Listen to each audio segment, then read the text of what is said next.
एक छोटे बच्चे का पक्का यकीन और एक अनदेखी ताकत के बीच की ये जंग बेहद दिलचस्प है।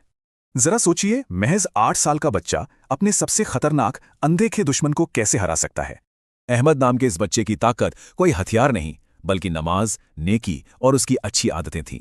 उसकी रोज की ये छोटी सी दुआ असल में एक बहुत ही मजबूत ढाल का काम करती थी। अहमद का मानना था कि सिर्फ पढ़ाई काफी नहीं, एक बेहतरीन अखलाक और किरदार होना भी उतना ही जरूरी है। जैसे ही वो खौफनाक साया दिखा, हिफाजत की सिर्फ एक छोटी सी दुआ ने उसे तुरंत गायब कर दिया। बस यही है बचाव का अचूक तरीका। गहरी सांस लीजिए, दुआ पढ़िए और पूरी हिम्मत से आगे बढ़ जाइए। सबसे पहली आजमाइश थी लालच। शैतान ने उसे चमकते सोने के सिक्कों और खिलौनों से लुभाने की पूरी कोशिश की।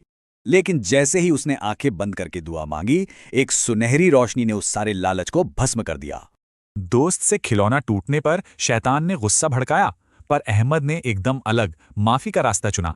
ये साफ दिखाता है कि सब्र और दुआ से आप अचानक आने वाले खौफनाक गुस्से को भी हरा सकते हैं। जज्बातों के बाद अब बारी थी दिमागी आजमाइश की। सामने था खौफनाक जंगल का सबसे अंधेरा और डरावना हिस्सा।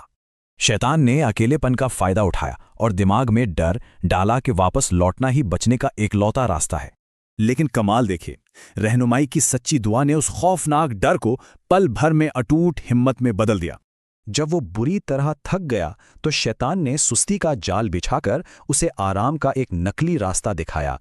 लेकिन अल्लाह पर पूरा भरोसा रखकर कदम बढ़ाते ही वो नकली रास्ते का धोखा एकदम छूमंतर हो गया। फिर शुरू हुई रूहानी आजमाइशें। धोखे के लिए शैतान ने कभी भले इंसान तो कभी मासूम पिल्ले का रूप लिया। पर अहमद का ईमान बिल्कुल अडिग था। उसने साफ कह दिया कि झूठ के बजाय अल्लाह ही उसे राह दिखाएगा। घने अंधेरे में शैतान ने उसका कॉन्फिडेंस तोड़ने की पूरी कोशिश की और हार का गहरा शक पैदा किया। इस शक को तब करारा तमाचा पड़ा जब अहमद ने पूरी बहादुरी से ऐलान किया कि उसे कोई डर नहीं। बाहर सूरज की रोशनी में आते ही अहमद ने इस मुकम्मल हिफाजत के लिए खुशी से शुक्र अदा किया। घर लौटने पर वालिदैन ने समझाया कि सच्ची दुआ और अल्लाह पर पक्का भरोसा ही हमारी सबसे बड़ी ताकत है। इससे पता चलता है कि लालच, डर और शक जैसी हर मुश्किल को आप रूहानी हथियारों से हरा सकते हैं। क्या हम भी अपनी रोजमर्रा की चुनौतियों को हराने के लिए अहमद जैसी बहादुरी और पक्का ईमान दिखा सकते हैं?